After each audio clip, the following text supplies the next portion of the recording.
Thank you, Kyle.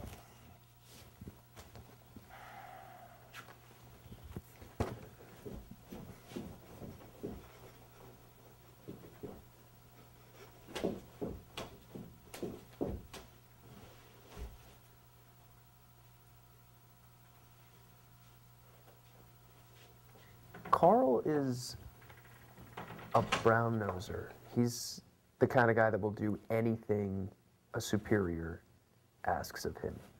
I happen to get a hold of Carl's phone, and I change the numbers. So now whenever I text Carl, he thinks our boss is texting him.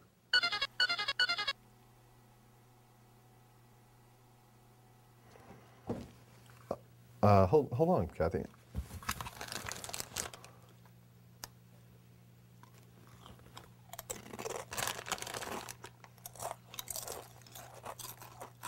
Thank you, Carl. Kathy? Still there?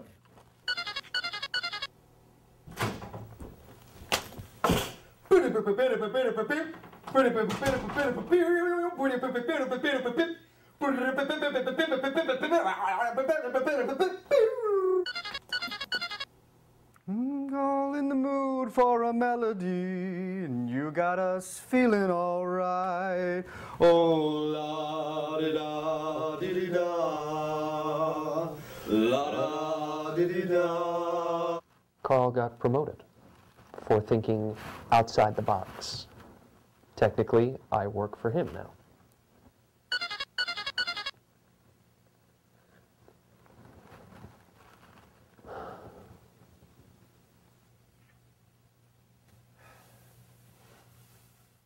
Today we wanted to talk about thinking outside of the box.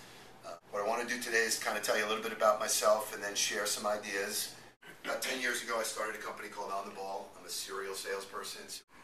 I've met, trained, dealt with salespeople in every single category, and as a company what we do is get involved and try and break people out of the mold to think differently than they think on a regular basis. We have a philosophy. I share it everywhere we go. What you are, what you want, what you love, doesn't really matter. It's all how you sell it. And this was written by the creator of Mad Men. In order to do that, you got to use your head. You know, when you go in to see the people that you're dealing with, they're seeing the same thing over and over and over. If somebody needs to buy a bourbon, they can buy another bourbon, correct? Right? If they need to buy a vodka, they can buy another vodka, right? Give me any product that you sell that they can't fill by using another vendor. Is there one? Jim Bean Red Stag. Sorry, I don't know. Good. Okay, good. So you've already created a point of differentiation, and that's generally what people want to hear. But I can guarantee you that if you provide a solution to somebody, right, they'll want to do business with you today, tomorrow, and in the future. And part of the challenge of that is figuring out what the problem is. This is what creative is. This is what salespeople are. In order to be successful today, you really got to be the fusion of both. Anybody know Richard Branson?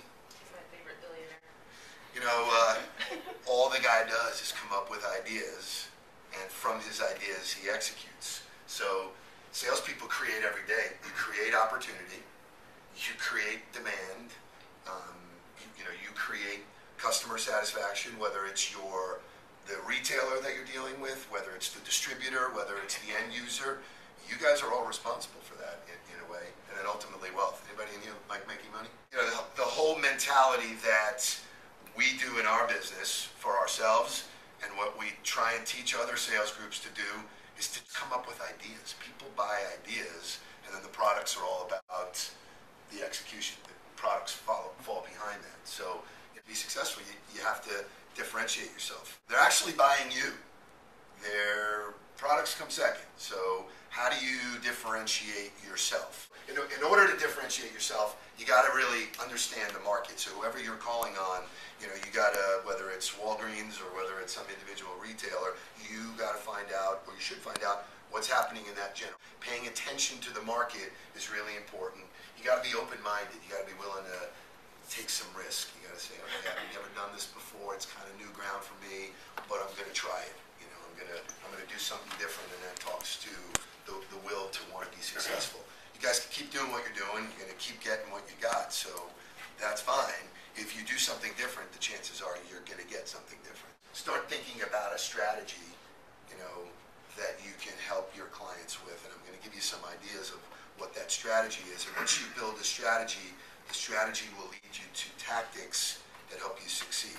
And this is true of any single business, anybody you talk to, no matter what their business they're in, they got to start with a strategy and then do all the action behind it in order to be successful. So in order to find that out, we are strong components of partnership marketing.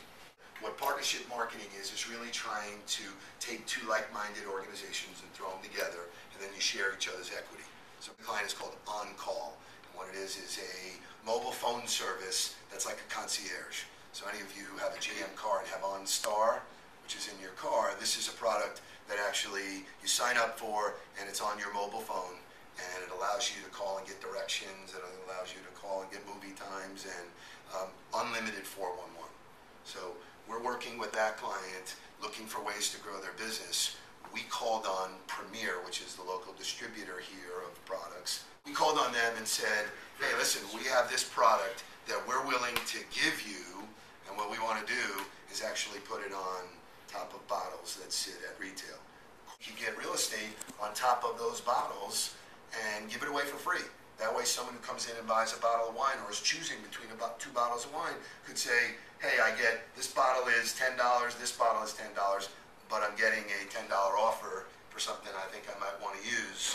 Which one am I going to use? Just added value type stuff for the product that you're trying to sell. And it's only as big as your imagination can go. If you have a product that goes to adult men that are a little older, maybe do something with a business journal subscription. Those guys are trying to get new eyeballs. Local civic organizations, conventions and visitors bureau. Anybody ever do anything like that? All right, so let me give you another example of something we did for Core. We created a promotion with 2 ex-Dolphin players who were willing to do it for not a lot of money and a couple of cases of beer just to have a good time.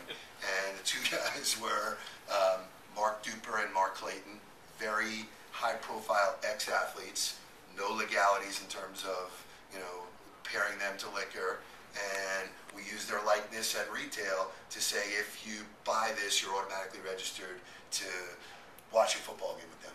And we did it at a bar. So we activated, on-premise, off-premise. We had it all at work, and it was so simple because we named the promotion, hey, hit the mark.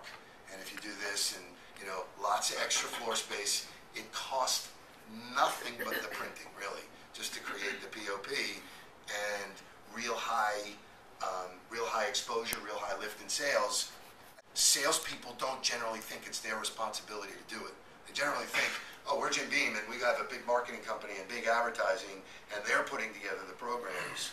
And Byron, correct me if I'm wrong, there is some liberty at local to go activate things that matter to the people. Some of it is not hard, some of it is just thinking a little differently than you normally think. Again, the relationships that you build, it's not a one-night stand. You go out there and whoever you meet, I've been in sales my entire career. I call on people that I met 10 years ago, but I still have them in my file. I follow up with them all the time. I constantly keep in touch with them because you never know when that person is going to play a role, whether in this business or some other business that you're in.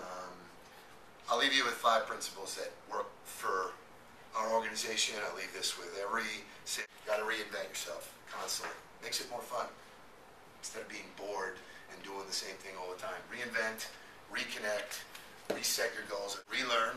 Finally, make time for yourself.